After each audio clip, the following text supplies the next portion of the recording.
Now, we are so excited to have you all joining us this evening for the third event in our virtual series co-hosted by Georgia Audubon and Wild Cumberland, where we are taking opportunities to connect people from across the state, across the country, and even across the world with a really special place called Cumberland Island, which is the largest barrier island off the coast of Georgia.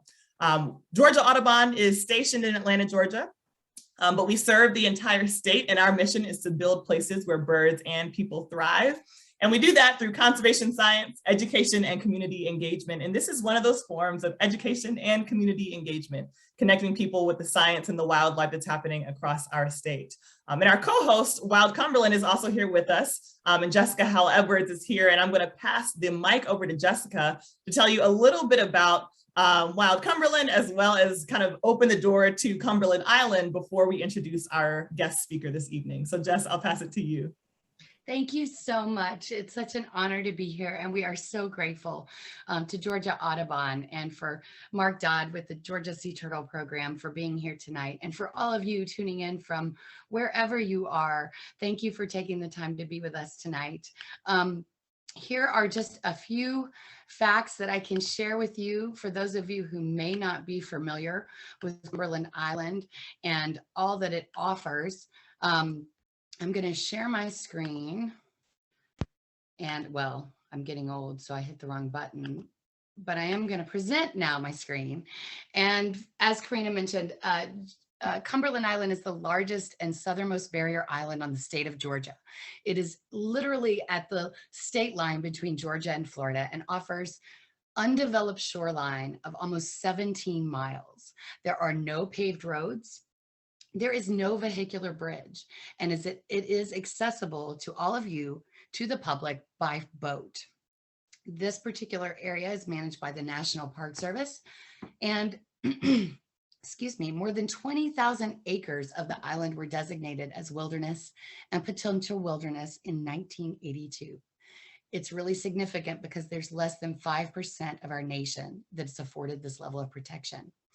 This island, as you see from the map, includes recovering maritime forests, wetlands, tidal creeks, marshes, and sand dunes, which are incredibly important for nesting sea turtles. So I am, without further ado, going to turn it over so that Karina can introduce our guest speaker for this evening, so he can tell us what we're all here to hear, which is more about our state's conservation efforts for sea turtles and why Cumberland Island is so important for them.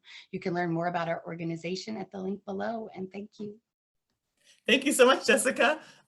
We are so excited for our special guest this evening, Mark Dodd. And Mark Dodd is a really special person who has contributed so much to the conservation of wildlife, and in particular sea turtles here in the state of Georgia. Mark Dodd is a senior wildlife biologist and sea turtle program coordinator with the Georgia Department of Natural Resources. Mark earned his undergraduate degree from the University of Georgia in zoology and his master's degree in wildlife biology from Clemson University in South Carolina. In Mark's early career, he served as a wildlife biologist for the South Carolina Department of Natural Resources, where he managed wading bird and seabird nesting populations. So he's got some bird background in there as well as serving as the Marine Mammal Response Team Leader for the North Coast. Here in Georgia, Mark has worked with the Georgia Sea Turtle Program for 23 years, coordinating the monitoring and management of loggerhead turtle nesting beaches here in the state of Georgia. And we are so excited to have Mark give us an inside look at the world of sea turtle conservation and sea turtle biology. I'm going to be on the edge of my seat listening to everything he has to say. So without further ado, Mark, feel free to join us, and we are so excited and grateful to have you this evening. Hey, Karina, thank you very much for that very nice introduction. Only about half of it's true, but I appreciate it. So let me share my screen here.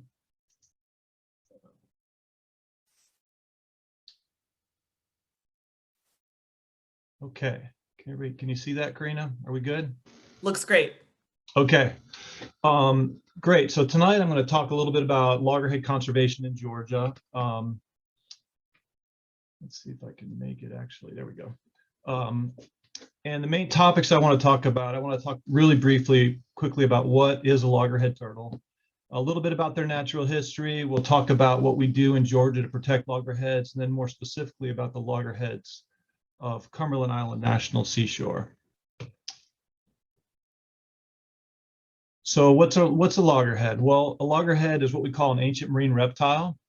Depending on who you talk to, you look at the fossil record, they've been around relatively unchanged for somewhere between 10 and 40 million years. They're called loggerheads because they have this really large blocky head in comparison to the other sea turtles. So they have this giant head here. And you can tell a lot about an animal by their morphology, the way they're built. And they have these large blocky heads because they eat a lot of invertebrates, some of which have very hard shells like whelks and other marine invertebrates, which they crush with their large head and strong jaws. Their skin is generally sort of a yellowy orange in color, and the carapace or the shell is brown in color. The adults weigh between 200 and 300 pounds, so they're a very large turtle, and they nest on all our barrier island beaches. The status of loggerheads, they're listed as threatened currently under the Endangered Species Act as a result of declines in nesting, mainly from threats from human sources like the shrimp trawl fishery, loss of habitat, commercial fishery mortality in general. So the turtles that nest in Georgia here are part of a genetically distinct group of animals. So all the loggerheads nesting from the Georgia-Florida line all the way up to Virginia here are genetically distinct from other loggerheads that nest in peninsular Florida, for instance, or the dry tortugas, or even the panhandle of Florida or the Gulf. And this group we call the Northern Recovery Unit. And when we say they're genetically distinct, over evolutionary time, the females, because of high site fidelity, going back to the same beaches to nest over and over again, they have separated themselves from other female groups. And from a management standpoint, what that means is that if we lose loggerheads nesting in Georgia, it's unlikely turtles from one of these other populations would move in and reestablish nesting, at least not in any reasonable amount of geologic time. So if we lose loggerheads in Georgia, they're gone.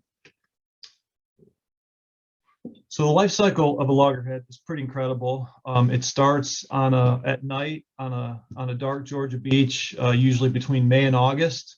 These large females emerge from the ocean and they make their way up the beach to the dunes to nest. They select a site in the dunes above the high tide line that looks suitable, and they dig a nest with their back flippers and deposit about 115 eggs on average in each nest. And they'll do this on average 4.5 times a season. So when they show up to nest, they'll start in May, and then every 13 days, like clockwork, they're back 12 to 13 days, they're back on the beach nesting again. The range, actually, we have some females that show up and just nest one time, and some females that nest as many as 8, but the average is about 4.5 nests per season. And because this is such a large investment in protein, you can imagine creating all these eggs and putting them in the ground. They usually take at least 1 year off, but sometimes up to 10 years. The average is about 2.5 years. So for our population, about half these females are nesting every other year, and then about half are nesting every 3 years or so. The nest then incubates for about 60 days. And the temperature of incubation actually determines the sex of the hatchlings, whether they're boys or girls.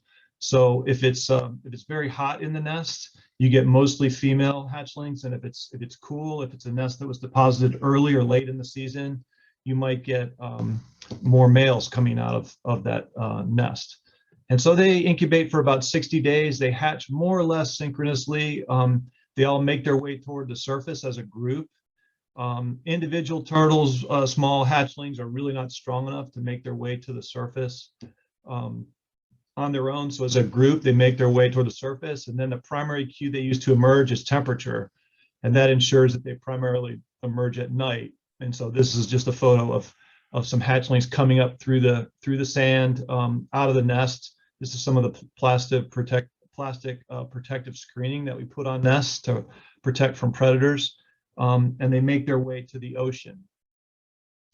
And so here's just a little video, hopefully it'll play. some hatchlings on Cumberland making their way down the beach. Like I said, normally this happens at night. We just happen to occasionally on a cool day or a day where we have a lot of rain, they'll actually emerge during the day, and sometimes we catch that and able to get a little bit of video of hatchlings making their way down the beach. Now, during the incubation period and when they emerge, there's a lot of threats on the beach. One of the primary threats is predators, mammalian predators like raccoons and feral hogs, and we'll talk more specifically about issues related to those later on in the talk. But then also artificial lighting is an issue. And so I think most people are probably familiar with the phenomenon that turtles, when they emerge from their nest, the primary cue they use to get to the water is they go to the lightest point on the horizon. They evolved nesting on these remote beaches without artificial light. And so in those cases with a dark tree line and a dark dune field, the ocean is always the lightest point on the horizon. When you get a lot of artificial light like this, turtles become confused. They go toward the light and they end up often in people's swimming pools or smashed on the road. So it doesn't always work out very well for them. And I think most people are familiar with this, direct lighting being a problem, but now we're starting to see more and more issues on some of our remote islands with no artificial light, from lights in the distance, sky glow, sort of like in this photograph. You can kind of see some glowing from distant lights, and those are actually causing problems on some of our remote islands like Audubon. So once they get into the water, they swim as hard as they can. They go through what we call a swim frenzy period, lasts usually somewhere between 24 and 36 hours. And they use up all the energy reserves they have they've absorbed from the egg prior to emerging.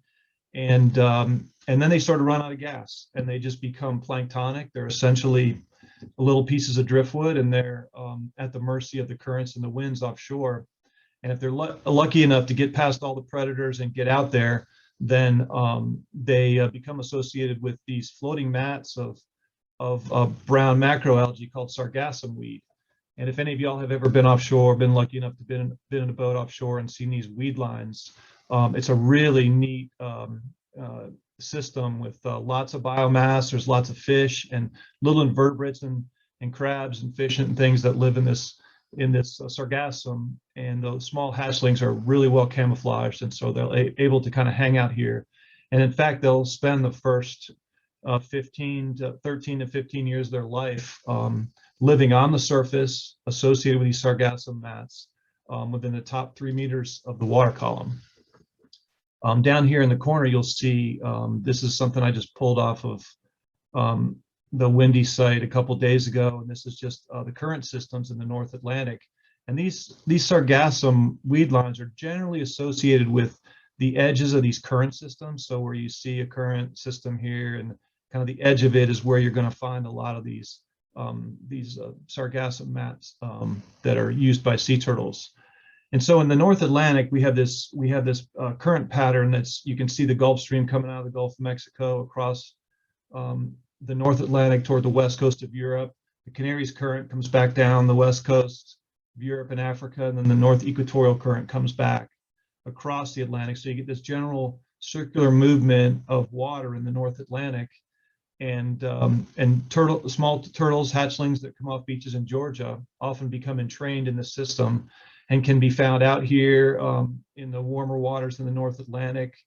Certainly turtles from the Northern Recovery Unit in the southeastern U.S. have been found in the Mid-Atlantic Ridge Islands. Even a few have found their way into the Mediterranean. But ultimately, at some point, they're going to have to make their way back across the North Equatorial Current and end up back here on the continental shelf as juveniles. Now, when there's habitat, this oceanic habitat during their pelagic or oceanic phase, there's lots of threats. One of those is a fishery called the pelagic longline fishery, and it's primarily for tuna and swordfish. It's the fishery that was described in the book The Perfect Storm. If you read that or maybe saw the movie, they put out these long lines with gangins with hooks, and they catch a lot of swordfish and tuna, but unfortunately they also catch sea turtles. And so that's definitely a concern. One of the main points here, if I can go back one slide, is one main point is that even if we do everything right in the Southeast with our conservation of sea turtles, they spend a large part of their life history out here in the North Atlantic, where it's outside our jurisdiction, and there really technically aren't any rules that are well enforced here. So you know, threats to turtles out here along the Mid-Atlantic Ridge Islands and in the North Atlantic are potentially affecting our recovery efforts in Georgia. Another big threat is pollution. So this is just from last year. I think we were out doing some right whale work, and we came upon some weed lines, and you can just see the little pieces of plastic in the sargassum weed here. This is pretty common. It's what we see everywhere. And a colleague of mine has done some studies looking at small hatchlings in these weed lines, and has found that you know, up to over 20% of the hatchlings that he catches and looks at actually have food, or I'm sorry, have plastics or tar in their stomachs or gastrointestinal tract. So that's another potentially serious threat. We really don't know the effect that that's having on hatchling survival, but it's a concern. So if they can get past all these threats, as I said, about maybe 13 to 15 years, they move back to the continental shelf. And so here's some video that was taken, I guess it's 4 or 5 years ago now, off the coast of Georgia at Gray's Reef. It's about 12 miles, 13 miles off of Sapelo Island. And here's a kind of medium-sized juvenile loggerhead that's kind of hanging out down there at Gray's Reef. They moved back onto the continental shelf primarily because energetically they're starting to get large enough that they need more food, and they're big enough that they're no longer a prey item for large sharks. They can defend themselves a little bit better. So they move back onto the continental shelf, where there's a lot more food, where they can feed benthically on the bottom instead of being up in the water column, and then continue to grow until they're large enough, they're sexually mature and can reproduce. So this loggerhead was not too concerned about the diver, who's getting some really good footage. And you can see there's a lot of biomass on Gray's Reef. There's a lot of invertebrates and fish, and lots of things for turtles to eat. Okay, so as they come back onto the continental shelf as juveniles, slightly larger juveniles, again, there's a series of threats that they face. Historically, the shrimp trawl fishery was a very large source of mortality. Shrimpers drag these nets behind their boats, and they can drag it's common to drag for 3 to 4 hours, and the turtles can't get to the surface, or captured, can't get to the surface to breathe, and drowned. Back in 1991, we required the use of these turtle excluder devices, which is a pretty simple technology developed by Georgia fishermen, actually, now being used all over the world. And it's just simply a grid that's sewn in the extension of the net here at about a 50-degree angle that allows the shrimp and fish to go through the bars and be captured, but the turtle is able to get out of a hole that's cut in the net with a flap called the escape opening. And so honestly, it's taken us a long time to really get these TEDs implemented in the fishery, and for compliance to be where we needed it to be. But really, over the last 4 or 5 years, we've finally gotten to the point where we have very high compliance, and in the fishery, and the mortality has been greatly reduced. So we're very excited about that. Another big threat is vessel collisions. So high-speed boats run over turtles. This is a turtle that's been run over by a boat. You can see the parallel slicing wounds from a propeller that's spinning as it's moving forward. That's a serious source of mortality, particularly close to shore. And then the overharvest of food resources. A lot of things that we eat or use for biomedical research, like horseshoe crabs, are primary food items for loggerheads. And so there's often direct competition between humans and sea turtles for food. So the life cycle, they come back to the continental shelf. They spend another 10 years or so growing, and then when they get to be about 30 to 35 years of age, they're finally becoming sexually mature. and they come back to the natal beach, or at least very close to their natal beach, to nest, and the cycle starts all over again. Again, as they come back as adults, they face threats. Habitat loss is an issue on Georgia. There's places along our coast where we place rock armoring to protect structures that have unfortunately been placed too close to the dynamic shoreline. And so turtles are unable to get to the dry sand beach to nest. Artificial light is definitely a problem for hatchlings, but also it's been shown experimentally that nesting females nest in lower densities where there's a lot of artificial light, so it affects adult females as well.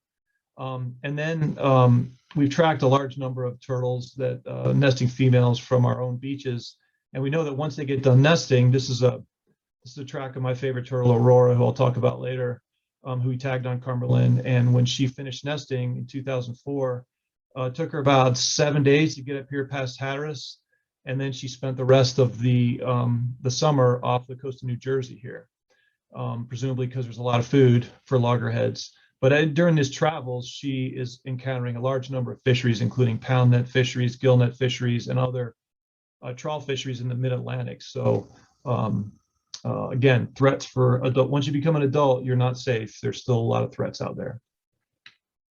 So the life cycle of a loggerhead, to sort of summarize, it's pretty amazing life cycle. They use the whole North Atlantic for some part of their natural history. There's a lot of anthropogenic or human-related threats. They do spend a considerable amount of time outside U.S. jurisdiction on the high seas, where we can't really protect them.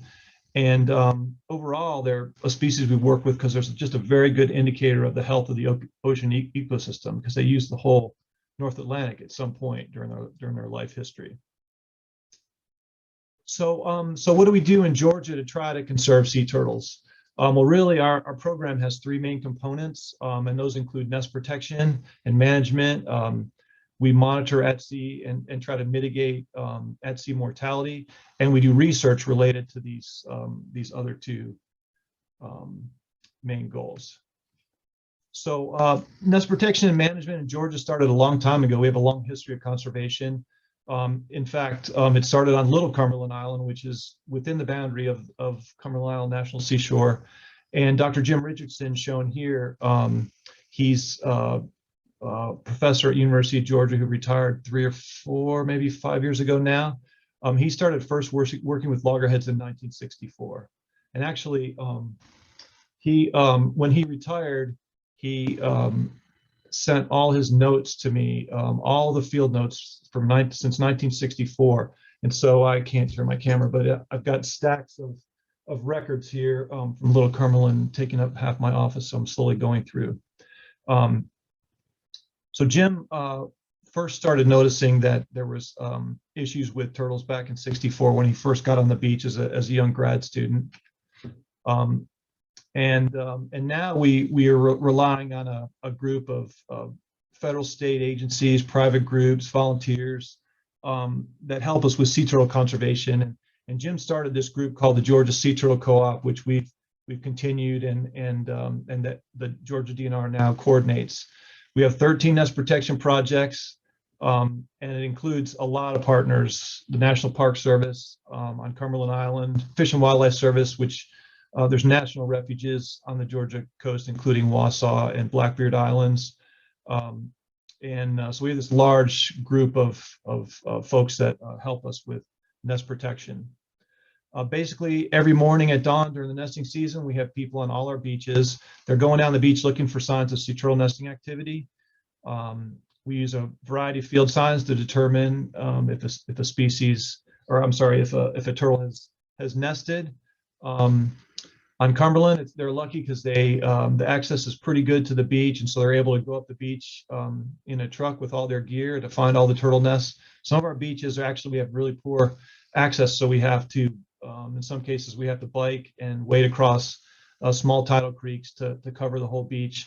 And then on 2 of our islands, on Wausau and Jekyll, we have research projects there where they're on the beach at night, tagging individual turtles to learn more about their biology. Generally, if a nest is located low on the beach, like in this case on Sapelo, a turtle came out and just barely came above the previous night's high tide, nested along this scarp dune here. So we expect the next night for the tide to inundate that nest, and we'll end up with poor hatch success. So in these cases, we actually relocate nests from a lower elevation on the beach up to a higher elevation in the dunes, where it's more likely to be successful. We have to relocate somewhere in the neighborhood of 15 to 25% of the nests in the state, just to maintain high reproductive success. We place plastic screening to protect the nest from predators during the incubation period. We mark each nest with a stake. And then once the nest hatches and hatchlings emerge, then we pull all the nest contents out, and we sort them out into groups to figure out how many eggs hatched and how many didn't hatch. And this is the kind of intern we really like. That's about as straight a row and perfect counting of eggs I've seen. So that's the kind of people we like, people that are really good with data and careful. So the second part of our program involves monitoring at-sea mortality. And so in this case, essentially all the dead turtles that wash up on the beach, we try to get to, document, get some basic biological information, take some pictures. This is a turtle that washed up dead on Cumberland Island, National Seashore, and Doug Hoffman here's getting all the data for us, and we'll talk a little bit about him later on. This is the less glamorous part of the job. We're not always just on the beach in the sun having a good time. These are often sort of badly decomposed, not very good smelling carcasses that we drag back to our office and conduct necropsies, which is the animal version of an autopsy, and try to determine the cause of death. And it allows us to, this is some of the data that we get from those examinations. In Georgia, luckily, we have very few entanglements, and that's because we don't allow gill nets in our state waters. About 31% of the animals that wash up on the beach have some kind of prop wound or some kind of obvious boat collision injury. About 37% of the animals, basically, they're very healthy looking animals. They have food in the GI tract. No apparent injuries, no abnormalities. And so these are generally animals that have drowned in commercial fishing operations. And then about 17% are debilitated. They have some disease issue, or they just a failure to thrive for whatever reason.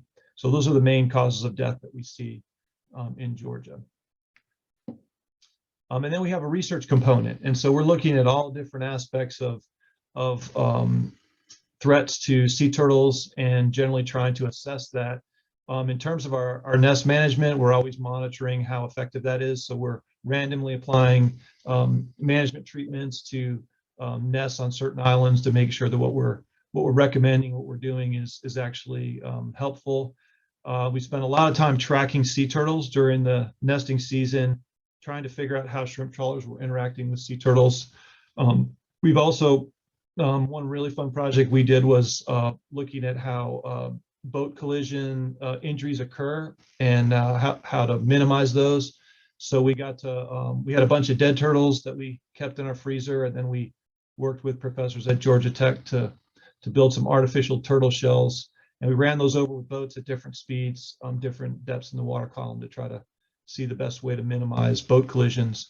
But one of the projects I want to talk about really briefly that's been really helpful for us in management is our genetic mark recapture project. So in this project, we're working very closely with a professor at the University of Georgia, Dr. Brian Shamblin, and he was able to develop genetic markers that allow us to identify individual female loggerheads. And then further, we learned how to extract maternal DNA from the egg, which is a little bit of a trick because the egg has an embryo in it that has DNA from both parents. But Dr. Shamblin learned how to extract maternal DNA. And so now we take a single viable egg. There's 115 eggs in each nest. We take one egg and we actually sacrifice it. We get rid of the albumin in the yolk, and we send the eggshell to the University of Georgia, and they are able to tell us who the female is. And so we've been doing that for about 12 years now in Georgia. And so we're able to develop these actual nesting histories for our nesting females. This is what one of those looks like. This is Aurora. This is my favorite turtle. I met her back in 2004 on Cumberland. This is a picture of Aurora. We caught her nesting, and it was an unlucky night for her because we stopped her and put her in a box and took about an hour and actually put a satellite transmitter and a VHF or a sonic transmitter on her and released her and then tracked her for a couple of years. And so this is her nesting history since then. In 2009, she actually came back in 2006, and then 2009, she nested in 2009, 6 nests, 2012, 6 more nests, 3 more years, again, 2015, 6 more nests, and then she got on a 2-year cycle. So in 2017, 19, and 20, she came back this year, which was pretty exciting.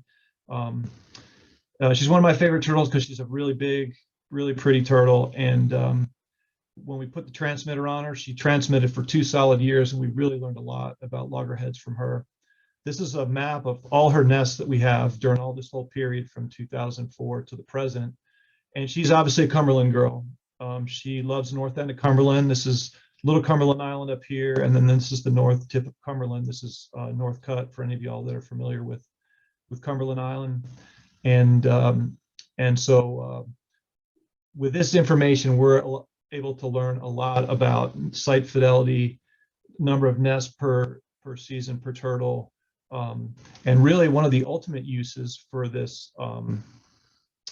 Well, I'll talk about that a little bit later, but one of the ultimate uses of this data is actually the development of a demographic population model that helps us determine, well, we can, once we get a model that gives us a pretty good idea of what's going on with the population, we can do a lot of what if scenarios. So what if a new fishery shows up and we end up with more mortality of adult females or some other age class? How's that going to affect population recovery over time? So we do all this work and all this research. So is any of this working? So this is a figure that just shows loggerhead nesting in Georgia from 1973 to 2021. And if we want to go back 40 years, or in this case, almost 50 years, there's only 3 islands that we have data that goes back that far, and those are Wausau, Blackbeard, and Little Cumberland. Represents about 30% of the nesting in the state. And as I said, it's 49-year data set. And so this is what it looks like. This is the combined nesting from these 3 islands. You can see there's a lot of ups and downs. There's a lot of annual variability in nesting. We have big years and low years. But the best model fit for this data is basically a quadratic or just a second order polynomial. It's a curvilinear function. And so you see we had this declining trend. The low point was in 2004. In the whole state of Georgia, we had less than 400 nests, loggerhead nests. But since then, we've seen this increase, almost exponential increase in nesting, which we're really excited about. And this is just a figure that shows actually a printout from that population model I was describing earlier. And this is for the northern recovery. This is loggerhead nesting females for the northern recovery unit. So these are all the turtles nesting in Georgia, South Carolina, and North Carolina. And we start the model back here in the 50s, and the model runs. We have this long decline. This is actual nesting data, and the model kind of gets forced through this. And then this is the projection going into the future here. And so we can learn a lot about the population from this modeling exercise. Again, this modeling exercise was done by colleagues at University of Georgia in the USGS co-op unit, Dr. Brian Noose and Clint Moore. And what the model tells us is the population here at the low point, we were very close to losing loggerheads in Georgia, very close to extirpation. Currently, right about here, 2021, we are about half to a third of what we were historically in the 50s. And actually, this recent increase that we're seeing here is really a result of a lot of the work that was done in the 80s. The population was declining, but there was enough concern about loggerheads. We improved reproductive success, and some of those animals were able to move through the population and give us this increase. But unfortunately, during the low period, we didn't produce a lot of hatchlings. And so what the model shows is we expect the population to sort of stabilize, maybe even decline slightly. for another 20 years until all these hatchlings we're producing now finally get to be adults, and then the population starts to increase back toward historic levels. So we still have a lot of work to do to recover loggerheads. Part of the moral of the story of this is if you allow a sea turtle species with delayed sexual maturity, they're not sexually mature till they're 30 or 35 years old, if you allow the population to decline, it takes a long time and a lot of effort to recover that population. Okay, so the Cumberland Island Sea Turtle program, I want to get to that. And Cumberland Island is the southernmost island in the state of Georgia. It has the most shoreline, 28 kilometers in length. It's really incredibly good nesting habitat. There's a very large dune field. You can see this is just an aerial shot of the dune field on Cumberland, and you can see this uninterrupted dune field. Generally, the dune field is pretty large. This is just a photo just showing with the scale of the truck here. This is pretty typical of Cumberland, with 15 to 20 foot, very nice ocean-facing dune for turtles to nest. Turtles generally nest from the high tide line to the apex of the primary dune. So in this zone here, there's very low disturbance. There's not a lot of people on the beach, so turtles can do their thing like they have since the beginning of time. And there's very little or no artificial light on the beach, so no disturbance in that regard. Cumberland Island, because it's the southernmost beach, and it's also where it's a little bit warmer, but also has a lot of nests. It's generally we get our first nest of the year on Cumberland. This year that wasn't the case, and a lot of our cooperators are pretty competitive, and they really want to get that first loggerhead nest. Everybody's excited about the season starting, and this year they didn't actually get the first nest, and so Doug Hoffman, who runs the program, he was pouting. He was pretty upset about the whole thing. Wouldn't even answer texts for a couple of days, and finally came back around though. But anyway, loggerheads in Georgia, about 25% of the total nests are usually on Cumberland. This just shows the total number of nests by island in Georgia this past summer that just ended 2021. And you can see Cumberland, about 25% of the nests, 643 nests were on Cumberland Island, and the closest to that was Ossabaw. We had, is a little more than half of what they had on Cumberland. So we have a lot of nests there. It's a very important island for loggerhead nesting in Georgia.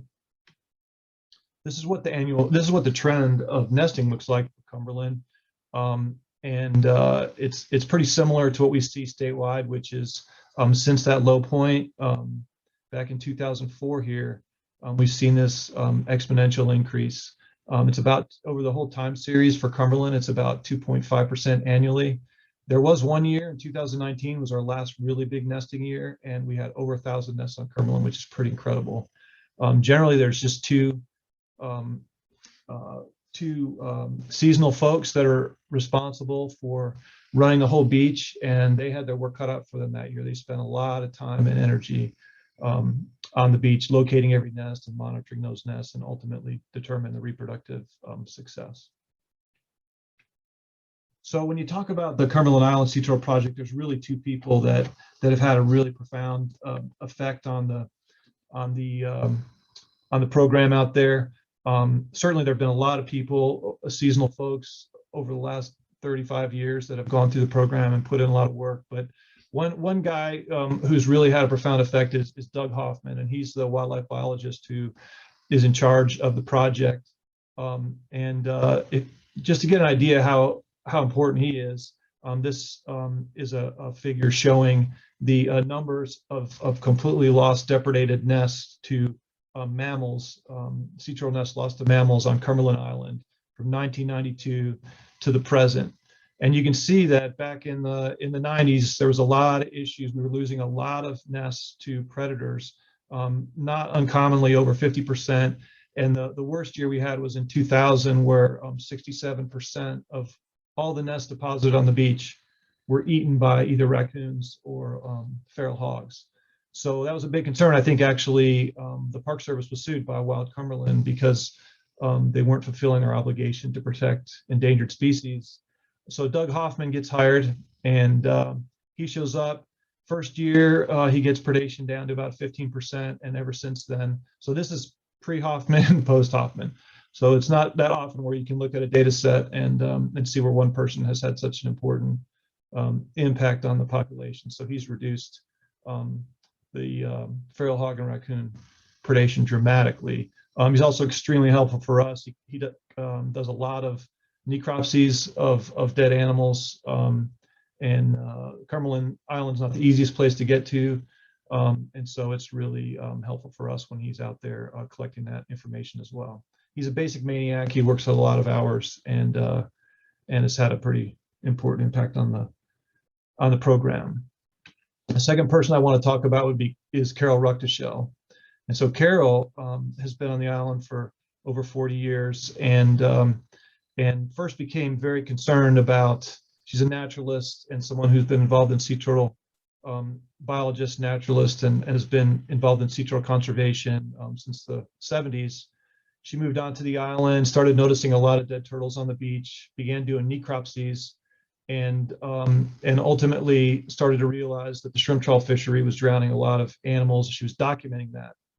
And she collected all the information. She started getting researchers on adjacent islands to also collect information. All that information was coming to Cumberland Island, to her house on the north end, to the Cumberland Island Museum.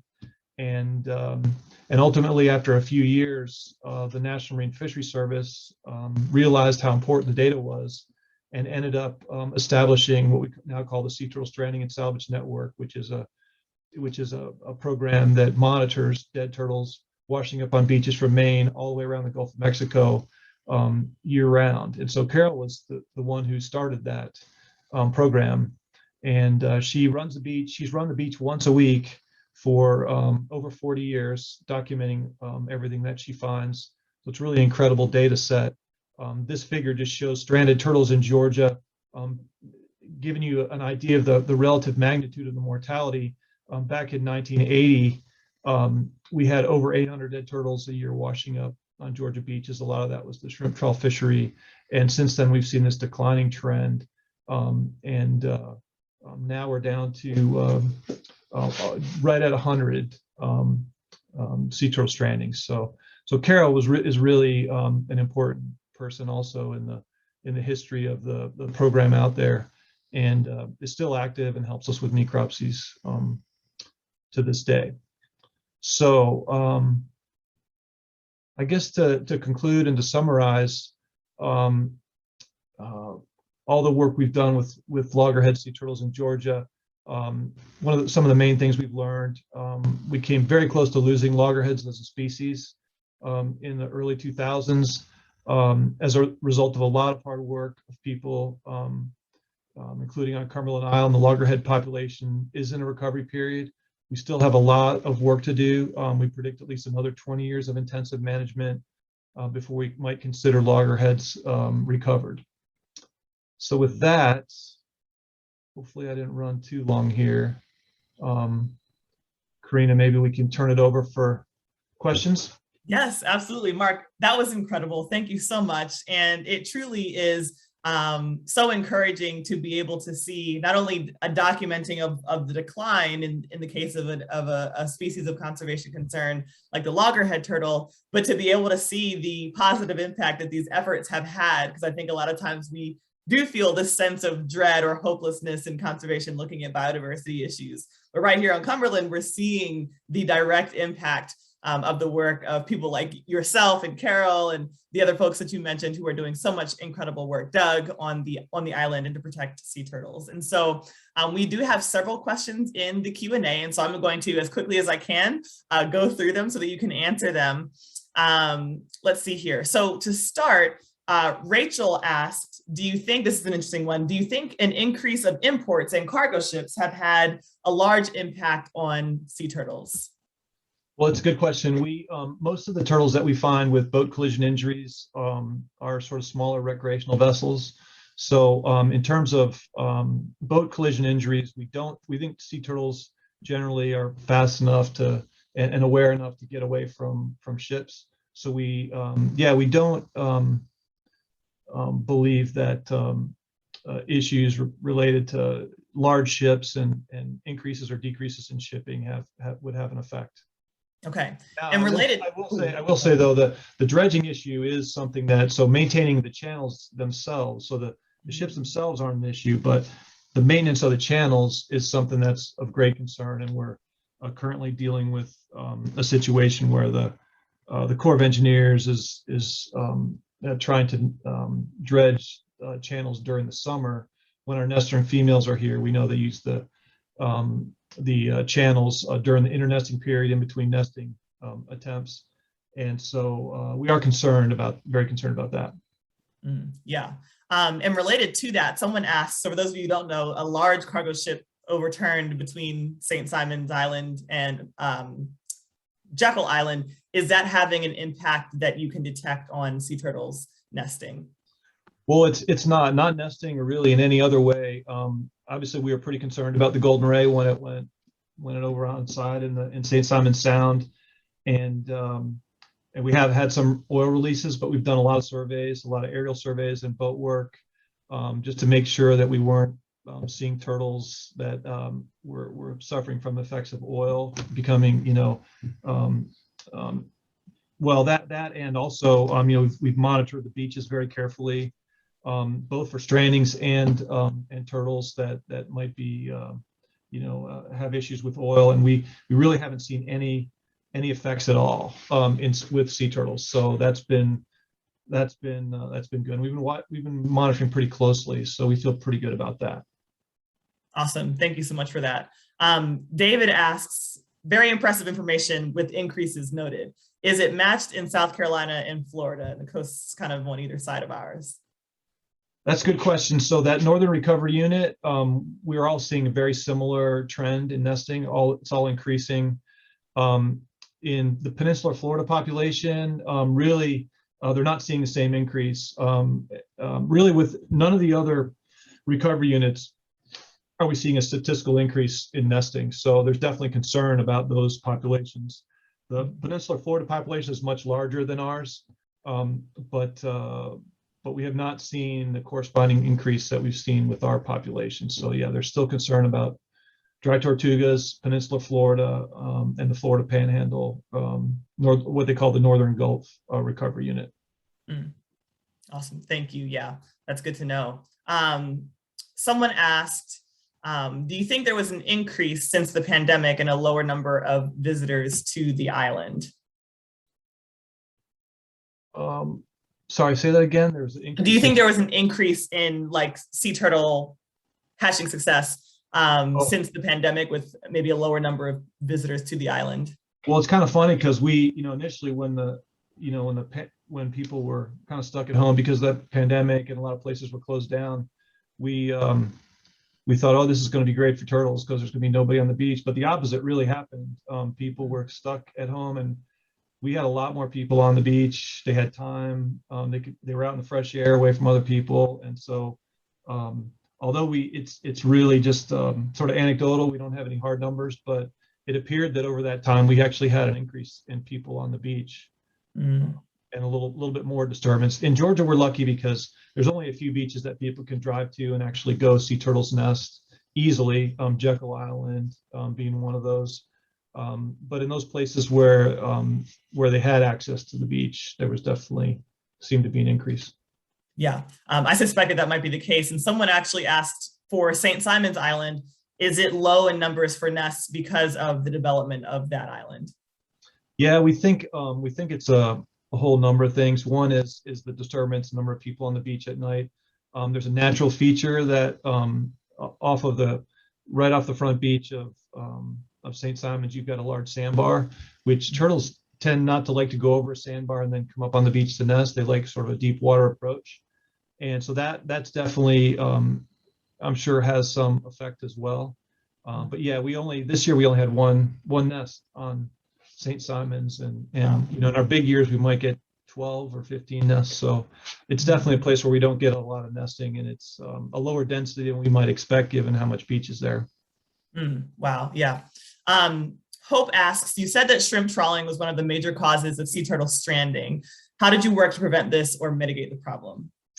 Well, the primary method was through this turtle excluder device, and I didn't really get into the details on that, but it's really a cool story actually, because a turtle excluder device is a really simple solution.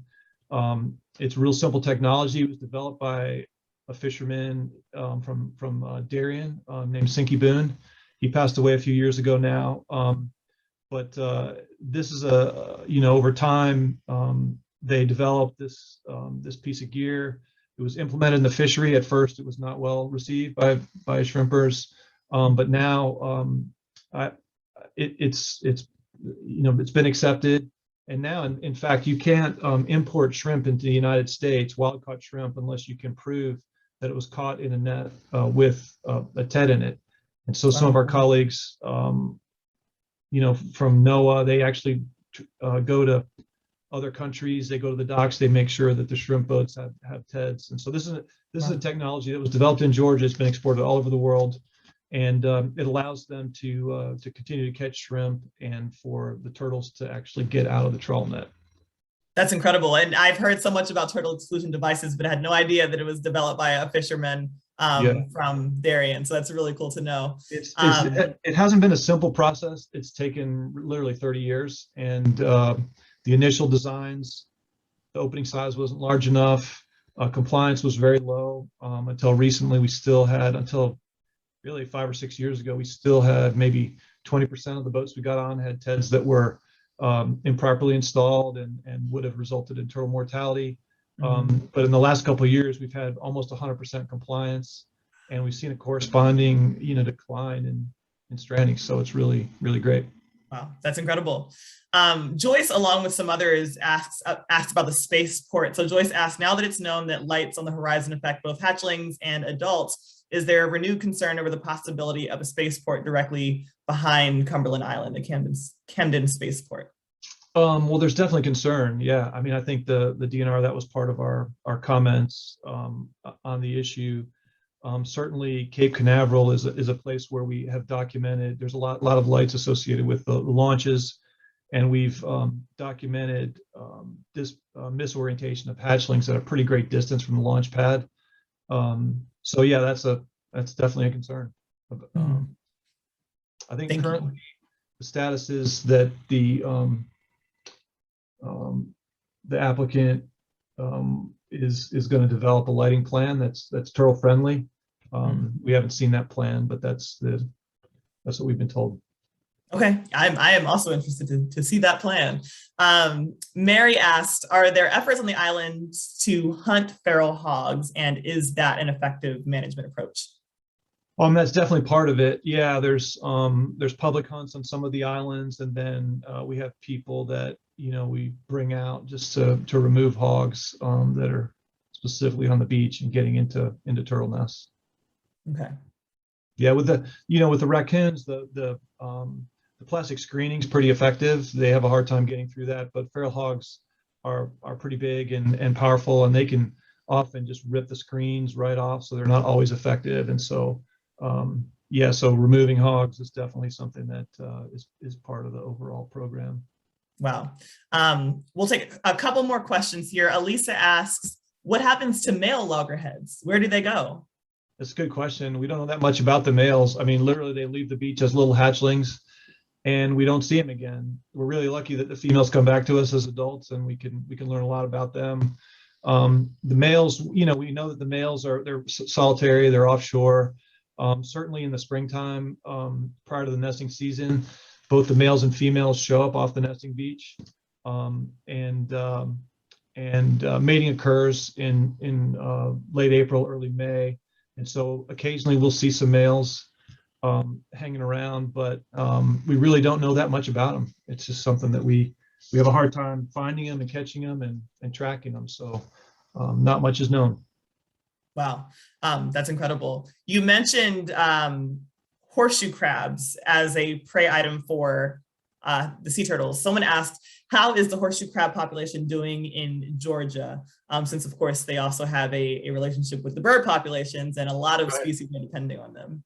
Yeah, unfortunately, I don't know that much about the status of the population. I mean, certainly, I don't believe there's any harvest of horseshoe crabs currently in Georgia, although I think there may be some permits, and certainly just across the border in South Carolina, they're being harvested. So there's definitely concerns about that, but unfortunately, I really don't know the status of horseshoe crab populations in Georgia. Yeah, that's a good question, though. There is a horseshoe crab coalition that I would encourage you to check out, people who are advocating for the protection of horseshoe crabs along the coast of the United States, since so many species do depend on them. And then our final question, I'm going to kind of combine several questions that were asked along the same lines. Number one, if people are visiting these places where sea turtles are nesting, for example, the north end of Cumberland Island or somewhere else along Georgia's coast, how can they minimize their impact on sea turtles who are nesting, and what can everyday people who are concerned about sea turtles do to contribute to their conservation, whether it's volunteering or some other method? Okay, big question. Well, so the first part, if you're on the beach and you're out looking for turtle nesting activity, certainly you don't want to use any artificial lights. If you do have to use a light, make sure it has a red filter. As a general rule, you just want to minimize disturbance. So if you see a track, you want to, and you follow it up, and you might see a turtle nesting in the distance. You want to watch from a distance. Keep your lights off. When she's done nesting, she comes back toward the water. You can watch her return to the water. But in general, you just want to minimize disturbance. No flash photography. Don't use lights, and you just be respectful. Once they're done nesting and they're on the way back to the water, they're generally, you can approach a little closer and get a look at the animal. In terms of what people can do specifically to help sea turtles, one thing is to just, most people don't have the opportunity to work directly with sea turtles. They may not live on the coast, and the Georgia coast actually has a hard place for us to have a lot of volunteers helping, because we just can't get people to the islands and the places where turtles are nesting. But to kind of keep aware of what the main issues are with turtle conservation. And it is really important when you feel strongly about a particular conservation issue, you write a letter to your congressperson. Those really make a difference. Calls and so forth to state agency personnel and your Congress people is really important. But as a general rule, some of these pollution issues and other issues that turtles deal with, just live a simple life, and be really careful. The simple decisions about what you drive, what you eat, where you live, all those things ultimately affect these ecosystems that turtles depend on, but humans depend on as well. So turtles, in this case, they're telling us something. When they declined, they're telling us that we're having some profound impacts on the system, and so we've rectified some of those things. But everything you do in your personal life really has some effect on the planet and the ecosystem, your local ecosystem. So just try to be aware of all those decisions. Absolutely. Mark, thank you so much. This has been an incredible presentation, and multiple people have asked, how can they share this recording with other people? We will be sharing this recording on YouTube and sending it out to everyone who registered today, so you can watch it again or share it with folks who would like to learn more about the sea turtles in Georgia. I also want to let you know that we have one more event in the Wild Cumberland Georgia Audubon series happening on December 7th, talking about the ways in which, no matter where you live across Georgia, we are interconnected primarily through the health of our water systems. And so do feel free to tune in.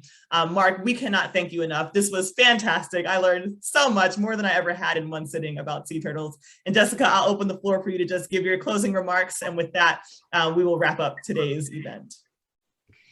I just want to say thank you. Mark has really spoken to why good stewardship matters. And while Cumberland's so grateful for the efforts of our state, for Mark Dodd's work, for the National Park Service, for people like Doug Hoffman who've worked to conserve and protect this species, particularly on Cumberland Island, we feel a strong responsibility to make sure that Cumberland Island stays protected as one of the most significant nesting sites for sea turtles in our state. So I just want to thank Mark, thank Karina, thank Georgia Audubon for tonight and helping us reach residents of our state about why this island and sea turtles are so important. So thank you to everyone for tuning in tonight and for us being here. Thank you. Of course. Thank you, everyone. Have a great Thank you all very evening. much for doing the webinar. We appreciate it. Of course. Thank you.